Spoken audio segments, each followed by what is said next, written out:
Assalamualaikum warahmatullahi ta'ala wabarakatuh.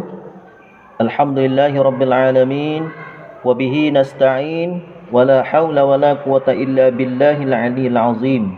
Amma ba'du. Assalamualaikum warahmatullahi ta'ala wabarakatuh. Yang mulianya kepada Al-Ustaz Dr. Mukhtar. Jadi yang utama sekali saya Hamal Kasing. Minta maaf lah kepada Ustaz lewat sedikit dengan saya ni. Kerana pokok saya ni ada urusan, jadi ada capek urusan sedikit. Dan ulama yang saya nak menyampaikannya ialah Syekh Daud Al-Fatani. Nama lengkap dia Syekh Wan Daud bin Syekh Wan Abdullah bin Syekh Wan Idris Al-Fatani. Jadi latar belakang Tok Syekh Daud kita ni, Syekh Daud dilahirkan di kampung Parit Merhum Kersik. Syekh Daud beranak di kampung Parit Merhum Kersik pada sekitar 1720 miladi. Dan pengajian Syekh Daud kita ni, beliau mendapat pendidikan awal dalam lingkungan keluarga beliau sendiri. Syekh Daud awal-awal kali dia belajar dengan keluarga dia sendiri. Antara guru beliau ialah bapa beliau sendiri, iaitu Syekh Wan Abdullah, dan yang keduanya datuk beliau sendiri, iaitu Syekh Wan Idris, dan bapa saudara beliau Syekh Sofiyuddin. Tiga orang guru yang Syekh Daud kita utamakan belajar ilmu agama. Bapa, tok cik, pak saudara. Mereka merupakan ulama besar pada zaman itu. Tiga-tiga orang ni adalah ulama besar masa tu. Syekh Daud juga turut berguru dengan hampir semua ulama yang berada di Kersik pada ketika itu. Syekh Daud turut menadah ilmu hampir semua ulama yang ada di kawasan Kersik masa tu. Antara guru beliau ialah Syekh Abdul Rahman Pauhbo Al-Fatani. Antara guru yang kata hampir semua orang Kersik tu, satu orang iaitu ulama yang besar Syekh Abdul Rahman Pauhbo atau Tok Pauhbo, bersama-sama Syekh Abdul Samad Al-Falibani yang jauh lebih tua daripadanya. Iaitu syarat kita berguru dengan Syekh Abdul Samad Al-Falibani. Hak kubur dicenak tu. Tua Syekh Abdul Samad lagi pada Syekh Daud. Setelah itu beliau belajar di Aceh selama 2 tahun. Lepas ada tu Syekh Daud kita berakad pergi kepada Aceh selama 2 tahun. Di Aceh beliau berguru dengan Syekh Muhammad Zaid Al-Ashi.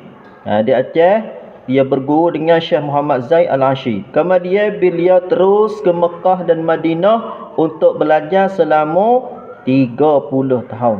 Syekh Daud pergi belajar di Mekah Madinah ni selama 30 tahun. Guru terbesarnya ialah Syekh Muhammad bin Abdul Karim As-Samman. Setelah tamat belajar, lepas dah tamat belajar, beliau pulang ke Patani beberapa ketika kelak pada Tani. Kemudian kembali ke Mekah dan Madinah, kembali ke Mekah dan menjadi guru di sana.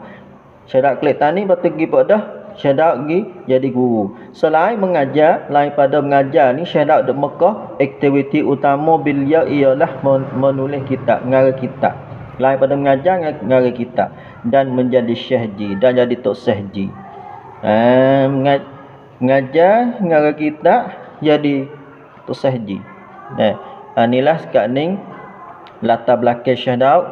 Dan ada lagi adik basang dengan abah kita sama. Keluarga nama Syekh Daud Al-Fatani tidak asing bagi orang Melayu kerana beliau dianggap ulama terbesar yang pernah lahir di alam Melayu ini. Syekh Daud mempunyai pertalian darah dengan pendakwah terkemuka Said Hasan Jamadil Kubra melalui jalur ayah dan ibunya. Dari jalur ibunya Syekh Daud bin Wan Fatimah bin Wan Salamah binti Tuk Benda bin Tuk Kaya Ratana, diraja bin Tuk Wan Fakih Ali, manakala Sebelah ayahnya Syekh Daud bin Syekh Wan Abdullah bin Tok Wan Abu Bakar bin Tok Kaya Wan Pendak bin Tok Wan Fakih Ali. Keturunan dan keluarga Syekh Daud merupakan keturunan ulama dan keluarga beliau mendominasi pengajian Islam di rantau Nusantara. Antara keluarga beliau yang juga ulama besar di tanah Melayu dan Nusantara iaitu Syekh Abdul Qadir Bukit Bayas Terengganu dan Syekh Abdul Qadir Pasir Panjang. Keluarga besar Syekh Abdul Qadir Bukit Bayas tersebar di sekitar Bukit Bayas, Kuala Terengganu. Manakala keluarga Syekh Abdul Qadir Pasir Panjang tersebar di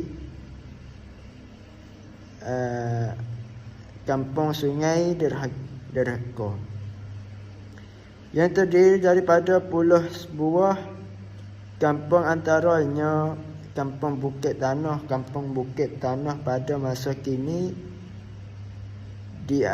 dialami oleh anak cucu Aisyah binti Yusuf dan suami beliau Sulaiman bin Saleh, cicit kepada Syekh Abdul Qadir Pasir Panjang.